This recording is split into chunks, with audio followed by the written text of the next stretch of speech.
When the Ship Comes In, the eighth song from The Times They Are Changin'. This is a perfect little song. Little because it's only 291 words, 3 minutes and 20 seconds, which is nothing for a Bob Dylan song. It certainly proves that Dylan could be economical and very effective within a small amount of space when he wants to be. That's not something we normally associate with him. Something else we don't usually associate with his music is the word uplifting and that kind of a feeling. Like even his civil rights anthems, whether or not he wrote them specifically for that, of course, but Blowin' in the Wind, The Times They Are Changin'. The former is quite ambiguous. There's no guarantee in the lyrics that things are going to work out, right? The song alludes to the pressing issues of the day, like civil rights and war, without promising that things are going to work out. In fact, it leaves things very open-ended. Meanwhile, the latter is more optimistic in that it states unequivocally, yeah, things are changing, and, parentheses, for the better, but it's really painting this picture of a coming clash, this battle for the future. And then think about songs like With God on Our Side or Masters of War. Bob Dylan, a young Bob Dylan chronicling the times, was definitely not a we shall overcome type of songwriter. In fact, his early persona, when it comes to topical songs, had this amazing world-weary quality to it for such a young artist. I think that's one of the things that very much set him apart. Then enter When the Ship Comes In, an unabashedly optimistic, positive, and uplifting feeling song. It's a song that, through its nautical metaphor, paints a picture of justice being achieved, of the wrongs being righted, and that happening soon, through this imminent reckoning that is going to happen. And that's a really interesting inversion of what was clearly a major influence on this song. I didn't even have to go to the internet for a picture regarding this song. I just had to go to my iTunes. Jenny's song from the Three Penny Opera. Dylan's girlfriend of the time, Suze Rodolo, gives us exactly what we're looking for when she says, quote, "I was working for the Circle in the Square Theater, and he came to listen all the time.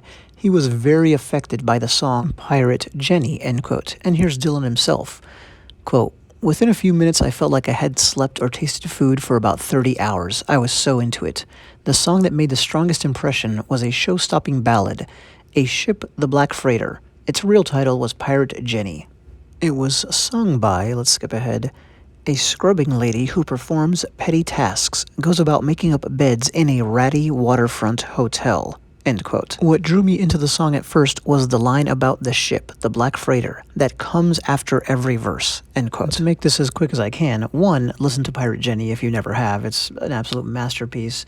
2, the plot of the song, if you will, is essentially that Jenny is an undercover pirate working at that seaside hotel, and she's looked down upon by the customers, but they don't know the Black Freighter is coming, and she is going to end up on top.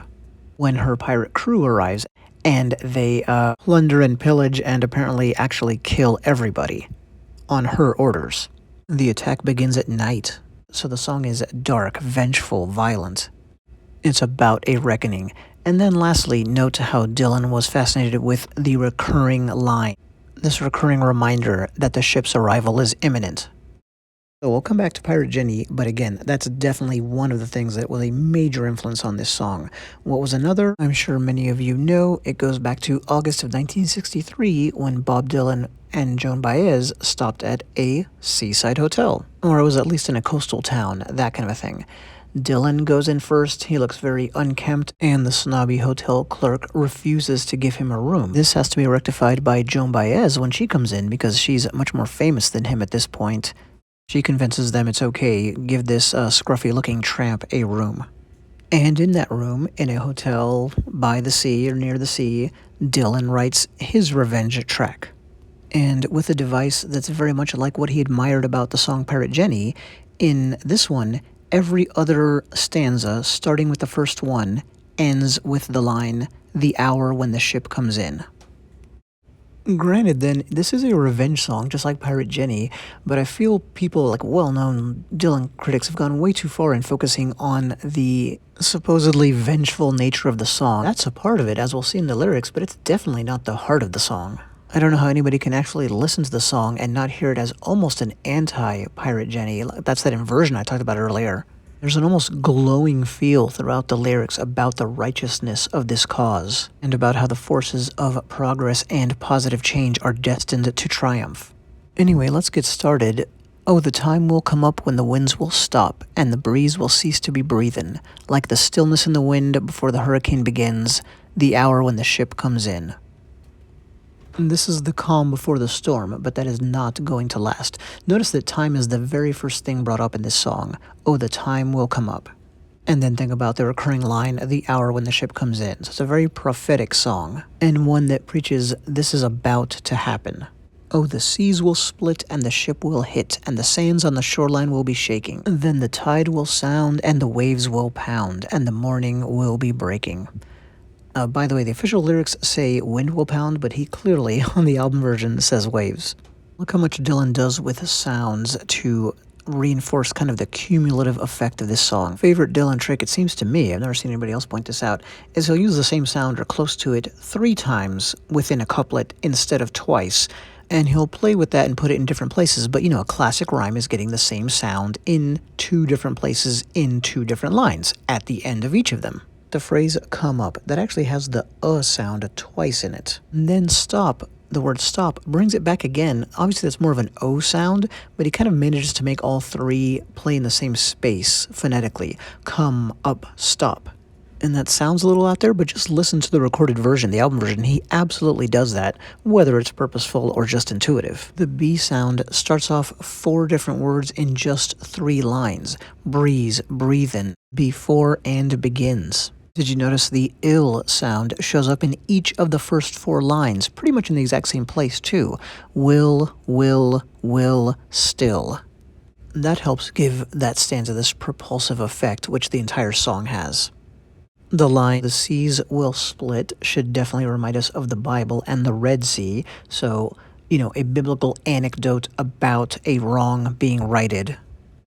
And people who are unjustly persecuted and held down being freed fits right in with the song, especially since that incident takes place at the sea. Also, Dylan's voice rises with the end of each stanza, so almost like the peaks of a wave, if you want to think about it that way. But so that really adds to this triumphant air. Something else about the song, probably because of its physical setting, nature is very present throughout, right? So that second stanza alone, we had the seas, sands, tide, wind, morning breaking. You'll notice throughout the song, nature itself is supporting the cause. Animals and objects. Oh, the fishes will laugh as they swim out of the path, and the seagulls, they'll be smiling, and the rocks on the sand will proudly stand the hour that the ship comes in. Animals are laughing and smiling, even the rocks are kind of standing up and saluting them. Later in the song, the sun kind of smiles down upon them. This is all part of why I do not see this as this dark, vengeful song.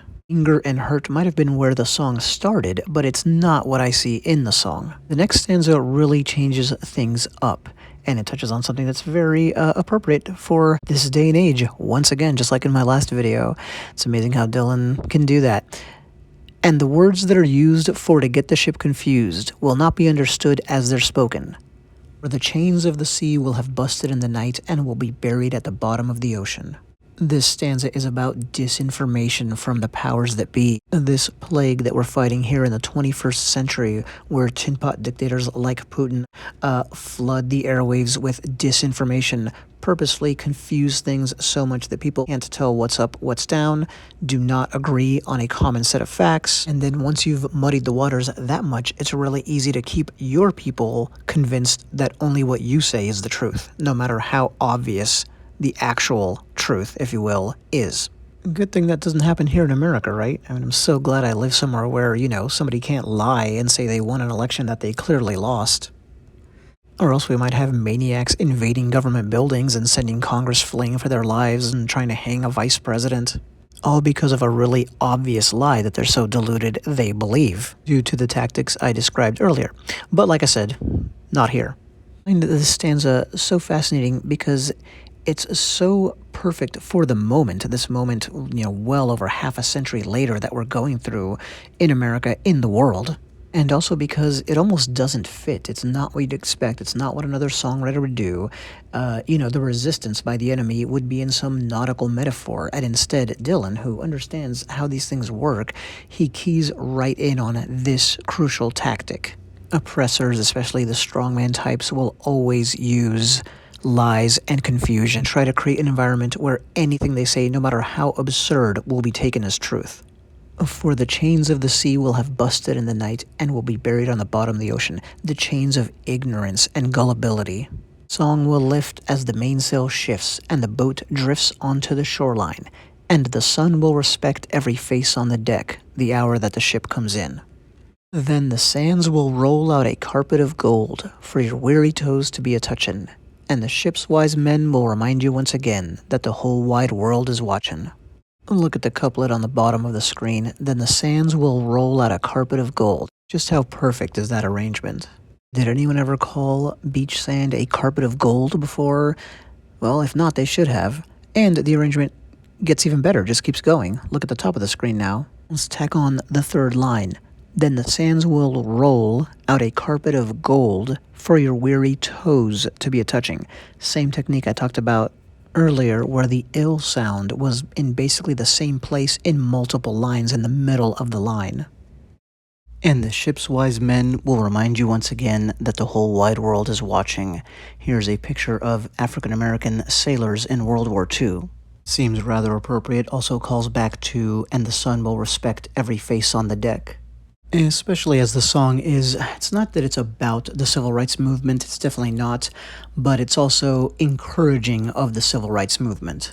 Anything along the lines of the last shall be first and the first shall be last, and the unjust who are in power no longer being able to oppress those under their heels, that kind of a thing. And the song finishes by doing something it hasn't done yet, really focusing on the opposition, as they get their just desserts via the arrival of the metaphorical ship. The ship has come in.